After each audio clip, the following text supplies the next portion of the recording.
A Life After April, Chapter 9, Love in Translation, written by Gabriel Ndayishimiye. It was never a decision, not in the way people expect you to make them, the ones that come with lists, with pros and cons, with the steady, reasonable consideration of consequences. No, it was always something else. A pull, a quiet, magnetic undoing, like being caught in the undertow and not quite minding. I had dated a few, black men, younger than me, and I had liked them. Liked the easy grace they carried, the way they moved in the world with a confidence that was neither forced nor tentative, but something else entirely, something earned. The way they looked at me, like I was a story they wanted to read slowly, like I was a song they hadn't yet learned the words to, but were already humming along with. It wasn't that I had sought them out. That would be too simple, too deliberate. They found me, reached out in ways that made me wonder if this was just the way of things. Younger men seeking older women, not because of any tired, Oedipal undertone, but because we carried something in us that was different, an understanding, a patience, an unwillingness to play the same games that had exhausted them in the past. I didn't analyze it too much, didn't press at it like a bruise. I let it happen the way one lets rain happen. Some things are better left unexplained. What I knew was this: they were kinder than the white men I had known, the ones who carried entitlement like an extra limb, an appendage they never quite noticed but always relied upon. The black men I loved, or almost loved, or briefly loved, had a way of seeing me without requiring me to justify myself first, and that mattered more than I had ever admitted even to myself. We are still friends, mostly. This is what I tell people when they ask, when they probe as if looking for evidence, as if expecting me to confess something illicit, something that confirms whatever theory they've already decided upon. But it is the truth. There is a gentleness to the endings, a mutual understanding of what was and what could not be. Not all of them, of course. There were the ones that unraveled, as relationships do. There were the ones that ended in silence, in unanswered texts and a quiet, mutual agreement to simply disappear from one another's lives. But the others, the ones that remain, are the kind of friendships built on a foundation of knowing. They are the kind of men who will still meet me for coffee, who will check in without pretense, without demand. Mathew and I met over wine, something deep red and full-bodied that he insisted had character. He was busy. I knew this already even before we sat down across from each other, the space between us filled with the scent of aged oak and the low murmur of a jazz band playing somewhere in the background. He was the kind of man who carried time like an obligation, who measured his minutes in productivity. Yet he had still carved out this evening, and I knew that meant something. "I don't do this often anymore," he admitted, rolling the stem of his glass between his fingers. "I barely have time to breathe these days." "But you made time for this," I said, watching him. He smirked. Maybe I wanted a reason to slow down. Mathew was different from the others, though. He was measured, methodical, a man whose mind worked in straight lines and structured priorities. He talked about his daughter the way a man should, with reverence and devotion, as if she were the center of the universe and he was merely in orbit. "You'd like her," he told me once, his voice softening in a way that made me think he forgot where he was. "She's smarter than me, funnier too." "Most daughters are," I teased, and he laughed, one of those rare, unguarded sounds that people like him rarely let slip. "She keeps me honest," he added after a moment, swirling the wine in his glass. "I think that's the most important thing. Not money, not legacy, just staying honest."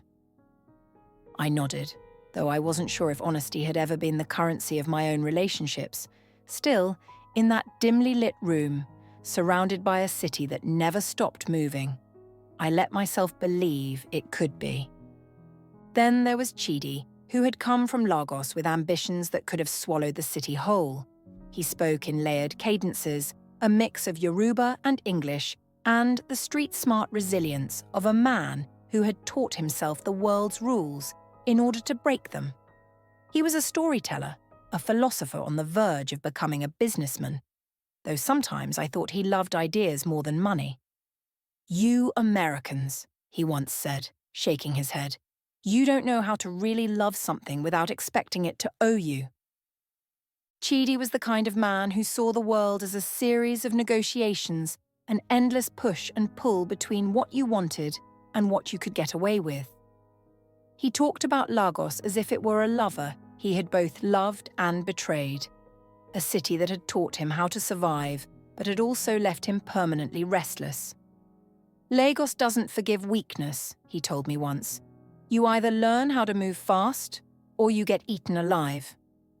He had been raised by his grandmother, a woman he described with equal parts reverence and exasperation.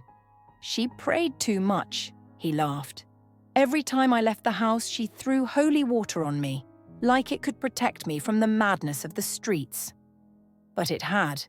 Chidi had grown up knowing how to slip between spaces, how to charm his way into rooms where he didn't belong. He had studied finance, not because he loved it, but because he knew it was a language of power, a tool that could get him where he wanted to go. He left one day, just like I knew he would. Back to Lagos, to a business deal he had been planning for months.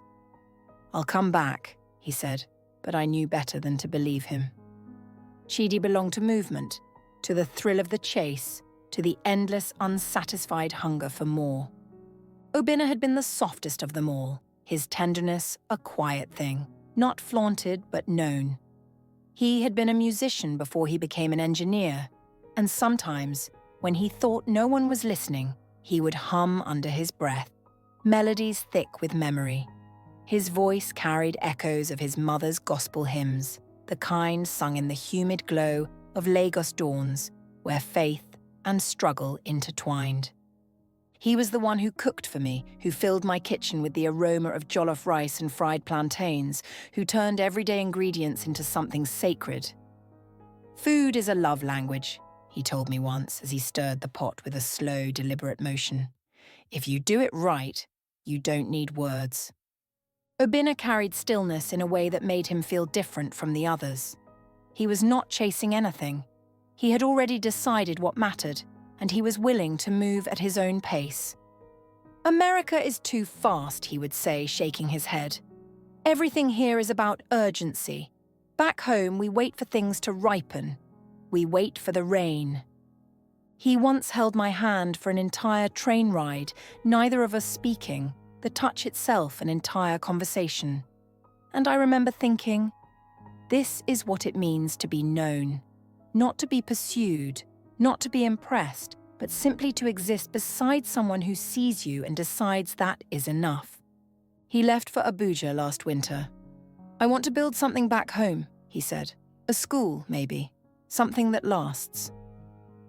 He kissed my forehead when he said goodbye, his lips lingering just long enough for me to understand that he did not see this as an ending, just a necessary departure. I knew better than to hold him back. And then there was Kelechi, the one who burned the brightest and left the quickest. He moved through life like he was always running late, always chasing something just out of reach. He laughed loud, fought hard, kissed like a man who didn't believe in tomorrow. He was kinetic energy personified, always in motion, always scheming, always 1 foot out the door before he even walked in. He would call me at odd hours, his voice crackling with excitement. "I've got an idea," he'd say, as if the world itself could be reshaped if only he could move fast enough.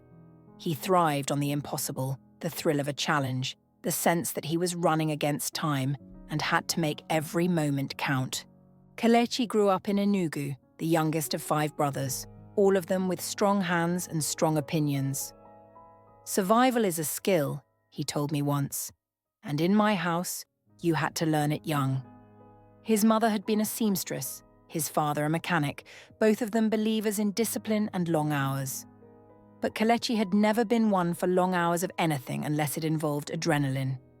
He had no patience for slow success, no tolerance for waiting his turn. He moved to America because he saw it as a place where he could outrun history, where he could gamble big and win bigger. I never asked him what exactly he was running from, but I knew he wasn't just chasing success. He was trying to outrun the weight of expectation, the slow, inevitable pull of obligation that would someday ask him to return home, to be still, to belong to something other than his own ambition. He made love like a man who feared permanence. He kissed me in doorways, in elevators, in the back of taxis, as if to prove he was there, as if he needed to anchor himself in the moment before it slipped away. He never stayed the night. "I don't like mornings," he'd joke, but I knew better. He didn't like what came after, the questions, the stillness, the feeling of being tethered to anything other than the next thing. When he finally left, it was not with words, but with absence. A missed call, an unanswered text, a silence that stretched long enough to become its own kind of answer. And yet, in some way, he is still here. In the way I turn my head at the sound of quick footsteps, in the hum of a crowded street, in the rush of wind that feels, for just a second, like his presence brushing past me. He burned bright, and he burned out. And maybe that was always the only way he knew how to be. Then there were the ones who tried too hard, who bent themselves in ways they weren't meant to bend, chasing a version of whiteness they would never fully attain. There was Alex, who dressed in tailored suits and quoted Hemingway as if it might grant him access to some secret world. He carried a leather-bound notebook filled with half-written musings, phrases like, "The sea is never wrong," scrawled in neat cursive, as if he were waiting for a moment where the right words would immortalize him. "You don't understand," he once told me, a glass of scotch in hand, swirling it absently like a ritual. "I refuse to be limited by where I'm from." He wanted the clarity of Hemingway's prose, the masculinity wrapped in economy, the simplicity that disguised its own ambition. He imagined himself in a Parisian cafe, in Key West, in Madrid, drinking absinthe, chasing bulls, avoiding sentimentality, being a man of weight and few words. He thought that if he smoked enough cigars and drank enough whiskey, he might harden into something undeniable, but there was always something askew. The more he tried to blend in, the more obvious it became that he didn't quite fit, that the rooms he walked into would always see him as an exception, never the rule. He played the part well, but his laughter betrayed him, fuller and richer than the clipped amusement of the men he idolized. His stories, though carefully composed, always had too much heart, too much longing. He wanted Hemingway's restraint, but he had been born into a world that demanded too much feeling. And that was his quiet tragedy. He had made himself a character in someone else's novel, but the ink would never dry the way he wanted it to.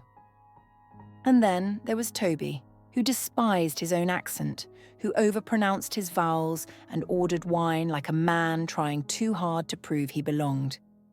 He had the manners of an English gentleman, but the eyes of someone who had learned to study the people around him for cues, for permission. He was kind in his way, but there was always something brittle about him, as if he had spent too long trying to outrun himself. We once argued about it. Over dinner at a dimly lit French bistro he had chosen, the kind where the waiters wore pressed vests and hovered just close enough to make sure you knew you were being watched. "You don't understand," he said, leaning in, his hand circling the base of his wine glass. "I don't want to be seen as some kind of—" He hesitated, looking for the right word. "Caricature." "A caricature of what?" I asked. I knew what he meant, but I wanted him to say it. He sighed, exasperated, as if I were making it difficult on purpose. "You know how they look at us. You know what they expect. Loud, rough, uncultured. I refuse to be that." "And so instead you overcompensate," I said, knowing the words would sting, but saying them anyway.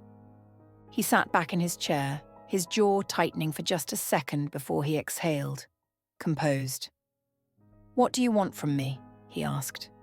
"Should I be another Nigerian man who refuses to assimilate? Walk into a room with my thick accent and let them laugh at me? You think that's noble? I think it's real, I said. I think there's something sad about pretending you belong to a world that will never let you forget you don't. His fingers tapped lightly against the table. I belong where I decide I belong, and I decide that I belong here. It was Tobi's greatest trick, the belief that he could will himself into the spaces that had been designed to exclude him. He was not wrong, not entirely. He had climbed into circles that would have been impossible for another man with his skin, his name, his origin. But the price he paid was steep, the constant effort to smooth out his edges, to practice restraint, to never appear too much of anything. He was kind, always, but his kindness was careful, precise, calculated in the way of a man who knew that too much warmth could be read as desperation. And that, I think, was his tragedy. Not that he wanted more, but that he believed he had to become something else entirely to get it. They were kind, both of them, but their kindness came with an apology, an eagerness to prove that they were different, that they were worthy. And that, I think, was their tragedy. Not that they wanted more, but that they believed they had to become something else entirely to get it. They measured their success by how seamlessly they could disappear into a room full of men who would never truly accept them. They curated their words, softened their edges, became fluent in the silences that polite society required. They were careful, always careful, knowing the cost of being too much, too visible, too undeniable. And yet, for all their efforts, they could never quite shed the weight of their origins. It lingered in the sharpness of their laughter, in the way they hesitated before saying their names, in the restless way they searched for belonging in places that would never grant it without condition. Perhaps the real tragedy wasn't that they tried to become something else, but that they believed who they were wasn't enough to begin with. I am not seeing anyone now, not since last April, but some nights I still think of Obinna, of the weight of his hand in mine, the quiet certainty in his gaze. I think of Chidi, restless and relentless, his words still lingering in my mind like unfinished business. I think of Kelechi, moving too fast even in my memory, a flicker of light that was never meant to last. I think of Alex, chasing a version of himself that would never quite fit, Hemingway's ghost trailing behind him. And I think of Tobi, arguing over dinner, his voice deliberate, careful, trying so hard not to be what he feared they expected him to be. They are still with me, in the stolen fragments of memory, in the streets that remind me of them, in the scent of whiskey, of spiced rice, of laughter that is just a little too loud. I carry them with me, all of them, even in the silence. Maybe that is the way of things, love or almost love or something in between. It comes and it goes, a tide pulling in and receding, leaving behind only what is strong enough to remain. And maybe that is enough. Maybe that has to be enough.